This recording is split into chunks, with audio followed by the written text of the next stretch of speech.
welcome. Hello.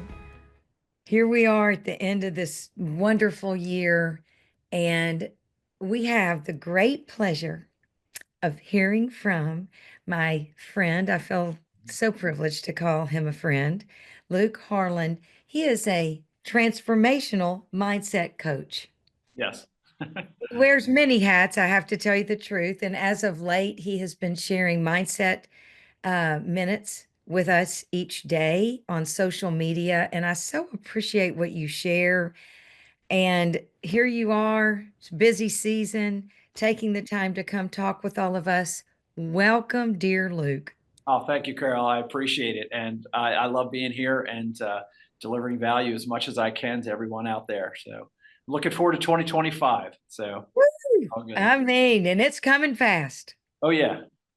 Crazy, crazy. Yeah. It is so crazy. You're busy. I mean, you work all the time. You have two sons. I believe they're gone now, but they've been home for the Thanksgiving break. They're both in college. Um, you know, you're always working to make positive social impact, which is so greatly appreciated. And we gather today with this wonderful audience to talk about rounding out this year, being grateful for where we are, but getting set for the new year, but not just getting set. How do we set up, Luke? But how, and once we're set up, the new year comes, how do we stay focused? How do we stay, you know, grateful? And how do we persevere throughout the year to achieve so many goals that we all have? Yeah, that's the $1 million question because that is, and it's really multi-part answers because every year we get excited. We like the newness, the refreshing, like, hey, and we always have these goals. And a lot of times they were last year's goals and the goals before and the day, but we still get excited about them because we want that ability to kind of like have that fresh start. And I think one of the reasons why we kind of fall off the rails, the reason why we get super excited and we just live on motivation temporarily and fall off is because our goals, a lot of times we set ourselves up for failure.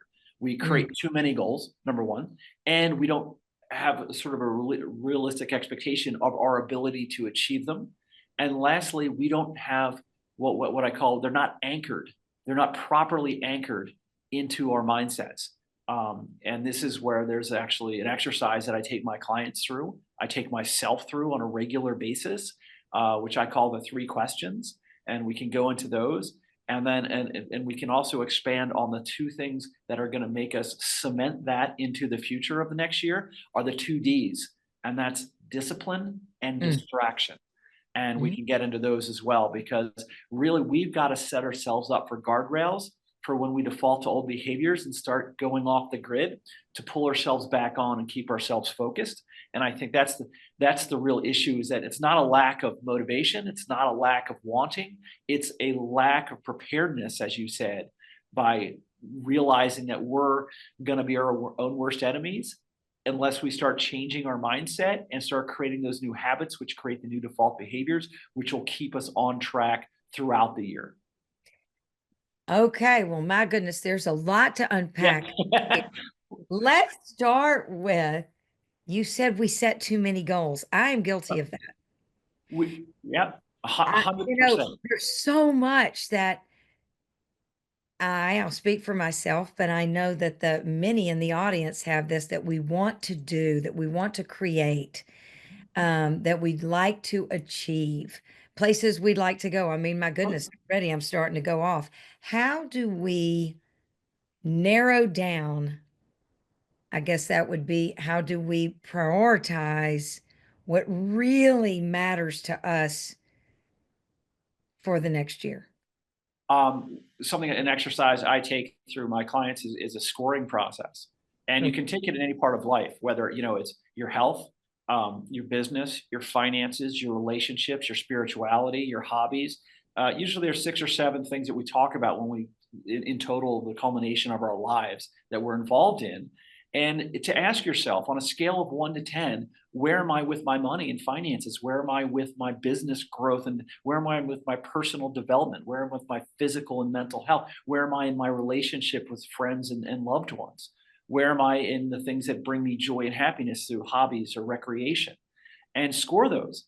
And then it's about prioritizing those. What are the lowest scores and which ones do you want to work on? Which one is your biggest priority? Which one is going to cascade to allow you to work on the others? Typically, those go into business, finance, or health because our health is predeterminant of our energy level, our clarity of focus and mindset, our ability to have energy and endurance to tackle everything else. So this is why it's such a quintessential thing at the new year. Everyone's like, "Oh, I'm going to lose this weight, or I'm going to get healthy and nutritious," all these things.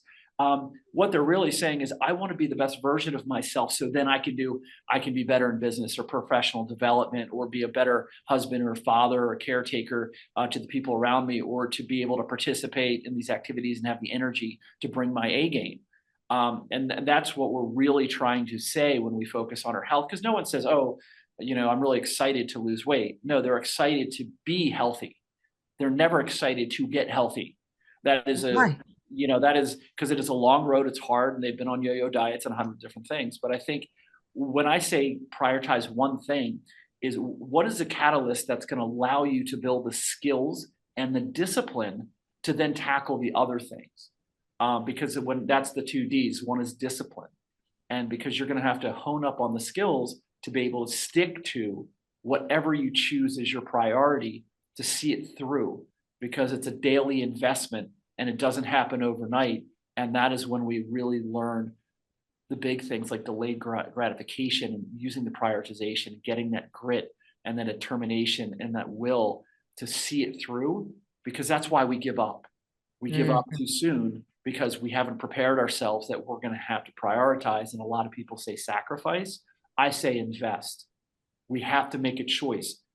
We can do everything. We can do anything, but we can't do everything, which means you have to pick something to start with. Well, there is something here that maybe I'm the only one that doesn't love, which is delayed gratification. You and 8 billion other people. Uh, And the thing about it is, again, looking to you as this mindset coach, to fall in love with the process, yeah, with the discipline, that it's never everyone's first choice. As my number one thought every day is not my number one thought, but anyway, accountability is my thing. sure. It's not the sexiest topic. It's not what people, oh, you want to talk about accountability. It's not what people really want to talk about. However, there is what you're telling me and reminding me is that there is an accountability to the process in order to get to the outcome. 100%. And it's hard. But let's take a step back. Why don't you have what you want? It's not that there's a lack of instruction. There are mentors, there are coaches, there are programs, there are playbooks, there are blueprints. Someone has done what you already want to do in some form or fashion. So it's not the how. We try to tell ourselves the how. Well, I don't know how, or I'm not ready. It's not the right time. These are all stories we tell ourselves because we're scared to commit to a little thing called work. And we're Ah, scared maybe that we'll fail at that. But the reality is that you're stuck where you are. You know what the pain of suffering where you are now, not having the resources or the money or the health or the relationship that you strive for, that you long for. You already know that pain of the suffering of lowering your bar and saying it's okay or it's fine. It's not fine. We are designed to grow and want more, and there's nothing wrong with ambition. There's nothing wrong with being more than we are. That is just how we evolve and grow as human beings, so we can deliver more value to the rest of us. We can't pour from an empty cup. So all of these things are justified, but understanding the reality that we are fighting ourselves. But if you take a step back, if nothing changes, nothing changes. You've got to change what you do.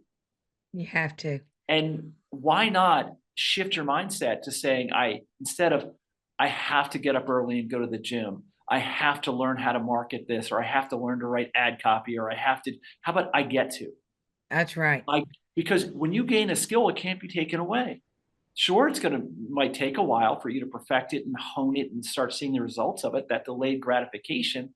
But once you have it, you own it in perpetuity and you can pass it on. You can be that small ripple in your pond to create waves that, go out to other people.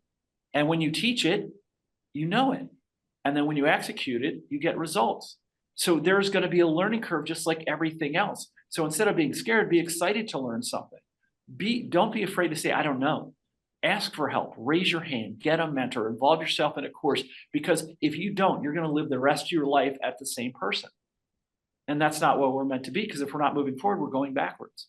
So those are the things, like change the perspective and say, hey, you know what? It's not my cup of tea. Like, I don't want to work and do this. Yeah, of course you don't. You know why? Because your brain's telling you not to get out of your comfort zone. It's not you. It's this little trickster voice in your head saying, "Don't get out of the comfort zone. It's fine. It'll be okay." It's not. If you want it, this is the discipline to learn to love the process, because this is what's going to make you different from everyone else out there who just gives up after the first month or the first Ah, couple of weeks. yeah, the statistics are unbelievable, Sure. uh, And it's and very sad, I think. Well, it is, because I think there's a lot of reasons behind that. One is I started the conversation with, we're not anchored in the three questions, which is, what do we really want? Number one. Two, which is, why do we really want it? What's the emotional attachment? What's the deep core that is going to get us, in the tough times, to stick to it? And then the third one's how. How am I going to feel when I achieve it? I need that sort of, that carrot, that in the future, I need to know how I'm going to feel of that peace, that accomplishment, that strength, that, all the things that are going to make me feel when I achieve my goal. So we really need that what, why, and how anchored in our present moment, so we know what to look forward to. We Mhm. know what our guiding star is, what we really want, not what people want for us, not what our family wants, not what society wants, our peer group wants or thinks, or what we think we may want, but what do we really want deep down for ourselves? That's really, at the end of the day, no one else is going to live your life but you. So don't live up to the expectations of others, because if it's incongruent with what you truly want, you're just going to self sabotage. You're going to frustrate yourself. You're not going to go in with, that motivation to do the skills and the steps and the hard work that's going to get you there. So don't BS yourself. Go in front of the mirror and say, what does Carroll want for this year? And Carol may want 50 things, but we know that you can't be a jack of all trades when it comes to prioritizing your life, when you have that, the habits to form, and the skills to learn, and the new behaviors to cement. You can't do it. You can do one or two things really well, or you can do a lot of things mediocre and just be ordinary. But we're not designed to be ordinary. You want to be extraordinary. You want to reach more people, impact more people, feel good about yourself, all those things. It takes time, and yet we're impatient. And that's the biggest problem at delayed gratification is, but it's a double-edged sword, because, we're impatient and we want it now, but it doesn't happen overnight. Right. And yet time is still going to pass. So why let time pass and be in the same place 6 months from now, or use that 6 months to evolve and become the person that can achieve those things? That's the Mhm. difference. I love that you've pointed out the what, why, and how, because I have found through my journey is that if my why is greater than the work, if the why is bigger than what it takes just to do the next thing, just to stay with it and do it again, all of a sudden there becomes this a sacred to the mundane. So, when people are saying, I'm doing something every day, this is the discipline, this is what I Yeah, do, it's the what grind. what I get to do, I get to be in this particular grind, right? And we're choosing our own hard. And I mean, it's either hard to stay like we are and not grow Yeah, in any area, or we choose the hard, which is to learn, step out and trust, do the next right thing, stick with the grind, really think about how fortunate we are to be part of the grind. sure. I mean, how many times have we not felt well that we're like, "Oh my goodness, when I get well, I am going to just live this very healthy Yeah. lifestyle." Oh, And that's the game we play with ourselves. It's that future projection without realizing that it's those daily investments. It's the hard, but then we treat these things like hard and work and the grind as these sort of negatives, and then we give ourselves these outs like people are like life balance, and I'm just going to call BS on that. Life, there's no life balance. Nothing is ever equal in proportion at any given time. We sacrifice, which I actually just call invested. I prioritize my time over here, so down the road I can escalate these other areas in my life that I've earned the right to do that. It's not like, oh, I got to stop work so I can have, an hour here and 2 hours for myself. I haven't earned that yet. I have lofty goals and aspirations. I'm willing in the short term to not use those as distractions and mute those out of my life to the most degree to focus on what I really want. Because if you don't do what others won't, you won't get what others can. Like, it's very simple. If you want the life of you truly want, and it's up here, there's no balance, but it's okay. And the grind is a good thing. Name one. How many times have you ever done something that took hard work, and did you feel worse or better afterward? You felt amazed because you believed in yourself. You accomplished something. You've created fortitude and resilience and discipline. All of these skills that you can apply to the next thing, and you just keep getting stronger and stronger. Like, but yet we convince ourselves these outs. We give ourselves these comfortable outs of these kind of cliches that the masses say. Small question. Do you want to be like everyone else? Do you want to be ordinary or extraordinary? That's your decision. Yeah, it really and it gets down to making the decision. What you just Oh, said is, we first must decide that we're ready to grow. And I mean, we 100%. have to decide, not, "You know what? I think I'd like to," not toy around with it and see how the work goes, but Yeah. actually commit to the decision. 100%. If you don't make a decision, then there's nothing there to decide because you're not going to do it anyway. Why harm yourself or mentally some other words. It's just self gratification to think these things, to just dream it and wish it. But if you don't truly want it, you're not going to execute on it unless you decide. If you make that decision, usually, and unfortunately, a lot of times that decision is based on being at kind of rock bottom in a particular area. We don't have to wait to rock bottom. You can just say, here's where I am. Where's my standard? And Mhm. where do I want to be? And that delta between your current reality and your future reality, that's the climb. And then how do I bridge that gap? What am I missing? And this is a lot of times I'll tell my clients is that you might want something up here, and I tell them you can't have that because you need to change. Because if you continue to operate as you are, you're never going to be that person. You have to become the person to do those things. And that's Mhm. one of those things that I think we've talked on previous times about the be do have paradigm, is that everyone thinks have do be, meaning like I have to be in the right situation. I have to have these resources in order to be the person that that can do the things that I want to do. And that's Right. not the way it is you have to do the things to become the person to have the things that you want.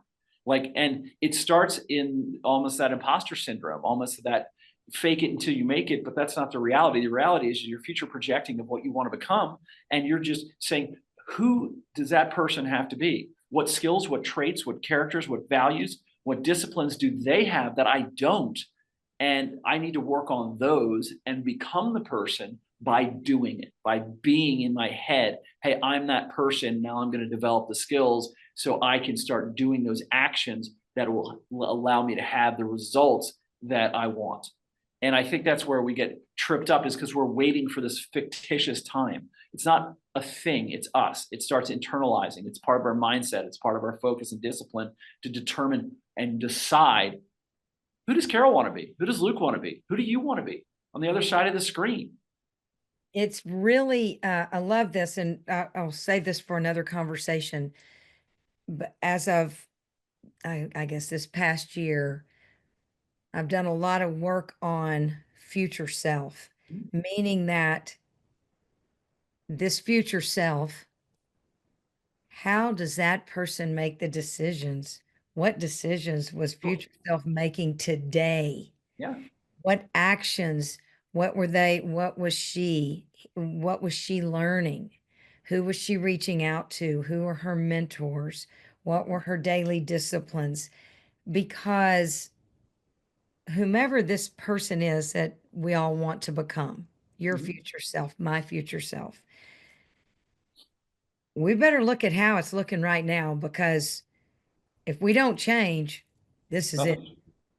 100%. And I And think one of the things you said was, but one of the things you said like is what mentors, who am I looking towards? And I think that's the hardest thing to realize is that we're fighting ourselves. We're fighting our existing behaviors, our thoughts, our beliefs. I mean, and that's the land I live in. Like, what are those beliefs that are, limiting, that are holding us back, that we might not realize that they're subconscious? Those are the things that I free my clients of by having the right questions, by identifying. But if you look at it, you're fighting yourself. We have the battle that's going on between our minds all the time. And then sometimes we win, sometimes we lose, sometimes we don't realize we're being held back, you know? And the thing is that's why mentors and coaches and putting ourselves in communities and environments like this is so critical, because we need that outside perspective to call us out on our stuff, for us to show up and be accountable and present in the eyes of someone else, because we will do better for others than ourselves until we raise the bar and become that person. That is just the reality. If you say, I'm yes, going to go to the gym tomorrow morning, you're going to hit the snooze alarm. If you're meeting Sally or John or your friend at the gym tomorrow, you're not going to let them down. You'll let yourself down 10 times over, but you won't let someone else down. That's why accountability groups and partners and investing in mentorships and coaching is so critical, because it gives you an environment where you're going to be, it allows you to like forcibly learn the skills and the discipline by being accountable, because at that time you're more fearful of disappointing someone else than you are yourself, because unfortunately we're too used to disciplining ourselves. We're too yes. used to do what I call breaking micro promises. And that's really hard, because when we say we're going to go to the gym, or we're not going to eat this, or we're going to study and learn the skill, or we're going to show up to this meeting, or we're going to network more, or do a cold call or something that's uncomfortable, and we don't do it because we rationalize and tell ourselves this little white lie, and we don't do it, we break those micro promises. So what do you think our brains say when we declare and decide, this is the year I get in shape, or this is the year I make this money, or this is the year I fall in love, and this is the year? Our brain goes, uh-huh, heard Yeah. this before. I don't believe it. I'm not gonna commit to it. I'm just gonna let you Right. say what you need to say until the feeling goes away, and you sit on the couch and you grab the bag of chips, or you don't make the phone call, or you hit the snooze button, and we're gonna go back to the status quo. And that's the thing, is that's why putting yourself in that sort of environment is critical, and investing in that environment to help you as you become the person who no longer needs those guardrails and boundaries. Well, this is so wonderful, and I know that the audience appreciates, that's why they're here, is to stay plugged in, Sure. continue to learn and grow from speakers such as yourself and mentors and coaches. So I so appreciate what you do. And I have one more question. Oh, I wish we had more time. The Sure. question is, so here we go. Let's just say everyone that hears you today has decided on, let's say, three major commitments, hopes, dreams, goals, resolutions, whatever Okay. anyone calls them, Okay. All for right. next year. And they start out strong and they're plugged in, they're getting that mindset right. The tricky part is sticking to this. Sure. And my trick, it's one day at a time. I feel like I have to look at this and measure things every day. What are my intentions? What are ways, practical ways, or practices that the audience that we could all use? Is there a measuring process? Do you go through this 1 through 10? How am I doing in these areas? Do you do it weekly, monthly, quarterly?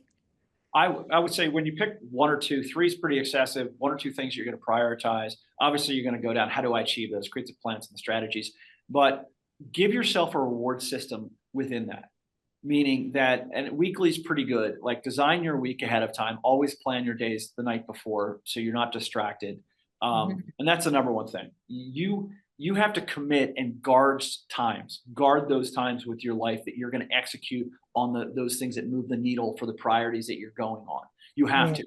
There is no, someone calls up, hey, can we have a meeting then? No, no. Yeah. Your favorite word's going to have to be no. And you're not saying no to someone else, you're saying yes to yourself. You have to defend those chunks of those blocks of time that you're prioritizing. So that's number one. Number two is give yourself a reward system. Say, hey, this is what I'm going to accomplish. And when I accomplish this at the end of the week, we're going to go out and have my wine or do something Yeah. fun or see a movie or something that's going to, go out and see a live band, whatever it is, you're going to reward yourself, but the discipline is, I'm going to get that done to earn that. And if you do those little things, whatever those little things are, then it doesn't become that 6 month, that year, what we call leading and lagging, metrics. We want to sort of get a reward system early on to, give ourselves a pat on the back. So that's at the end of the day, you can do that checklist. If you have a checklist and you look at those things and you didn't do it, then recalibrate and say, did I put too much on my plate for the day? You got to be realistic. What am I accomplishing tomorrow, and make sure it gets done. The other thing is do it until it's done. That's another discipline. Whatever it is, if it takes you 10 hours versus 4 hours, you're going to learn something in those metrics. But if you commit to it and get it done, that's the learning curve.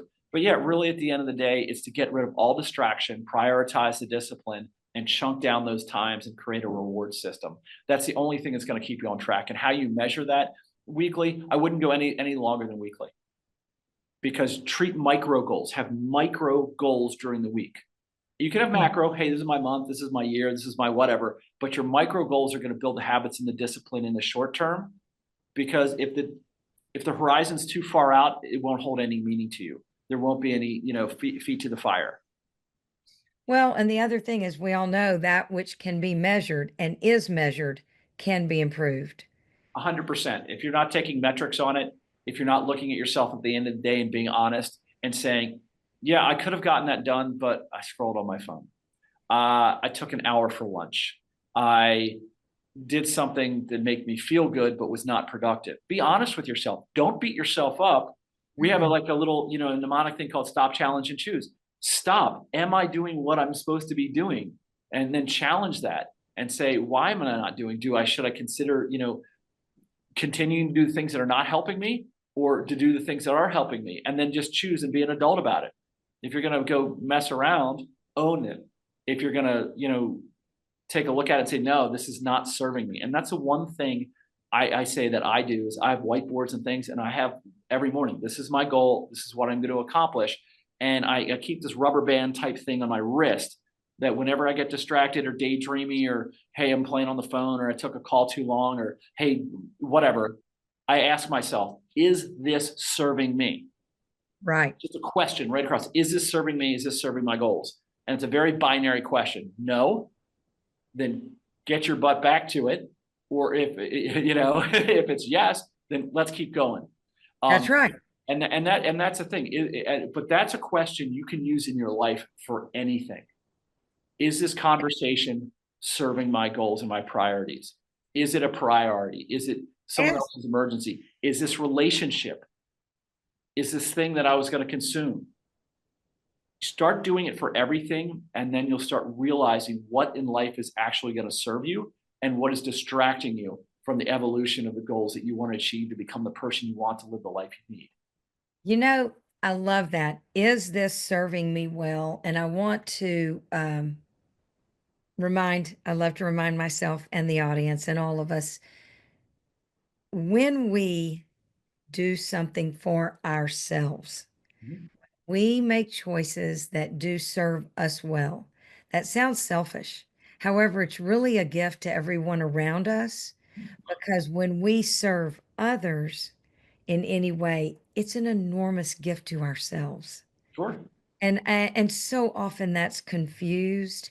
So I hope that everyone listening, I love this. No is our new favorite word. You got to protect your time and yourself. And again, if you're not evolving, you're not creating more value for others, because we are essentially service leaders. We are put on to serve one another. And how Yes. can I serve you, Carol, if I'm deficient in maturing and growing or bringing more value? I can't. I'm pouring from an empty cup. I'm not doing anyone any good if I'm not improving myself. And that's the difference between being selfish is actually selflessness, is that we have got to take care of our own in order to provide for others. Otherwise, we're no good to anyone. Yeah, and if we are growing, the other most important note is anything that works out well, any gifts we are growing, they're God-given gifts. Huh. You know, they're not ours. It's not like, oh, I am or he is or she is so great. It's my goodness. Let's get out of the way and grow in order to grow our God-given gifts.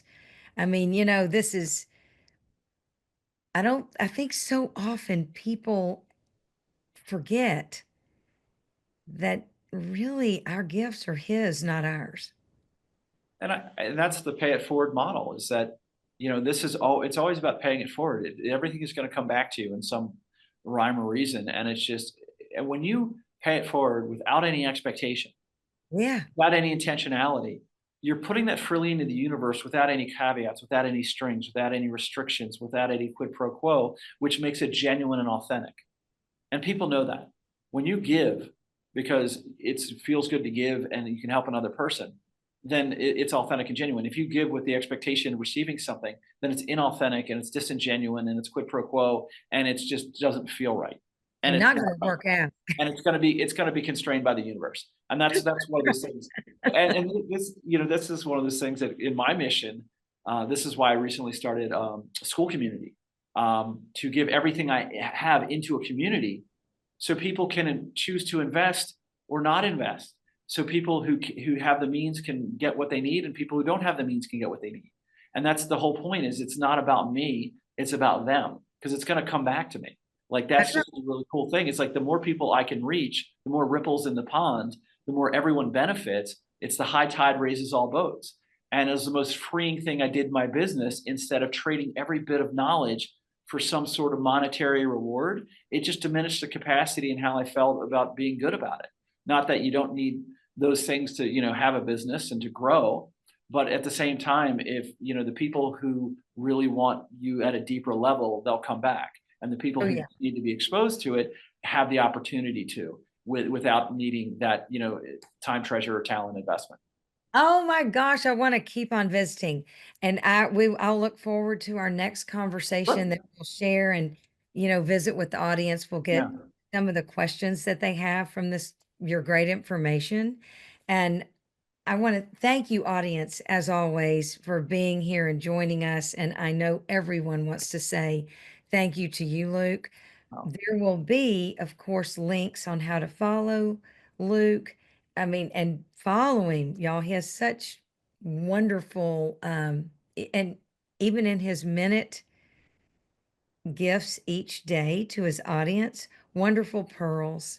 And he is sharing a beautiful gift with each of you all that's priceless, in my opinion. So follow, be appreciative, be ready to grow and ready for the most wonderful year next year. And thank you, Luke. so Carol, no, thank you. It's my pleasure. See you very soon.